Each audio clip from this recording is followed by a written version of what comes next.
England, Australia లాంటి జట్లు test క్రికెట్ని మరింత ఎగ్జైటింగ్గా మార్చేందుకు ఏం చేయొచ్చు, టీమ్స్ని స్ట్రెంగ్థెన్ చేసుకునేందుకు ఉన్న ఆల్టర్నేటివ్స్ ఏంటి లాంటి ఆలోచనలు చేస్తూ ఉంటే మనం మాత్రం ఉన్న టాలెంట్ని బండకేసి కొట్టి పండబెట్టే వరకు నిద్రపోయేలాగా కనిపించట్లా అనే మాట గత ఏడాది కాలంగా ఎందుకు రీసౌండ్ రేంజ్లో వస్తూ ఉంది.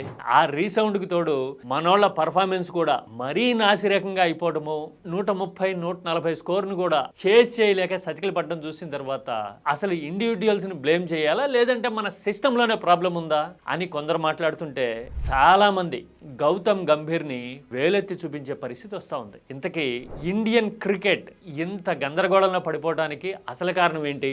దట్టు టెస్ట్ క్రికెట్ ఇంత టెస్టింగ్ టైమ్స్లోకి ఎందుకు వెళ్ళిపోయింది ఇండియాలో? డీటెయిల్డ్గా విత్ ఫ్యాక్ట్స్ అండ్ ఫిగర్స్ గత ఏడాదిన్నరగా జరుగుతున్న పరిణామాల్ని ఒకసారి రివ్యూ చేస్తే అసలు పిక్చర్ మనకి ఎలా కనబడుతుంది?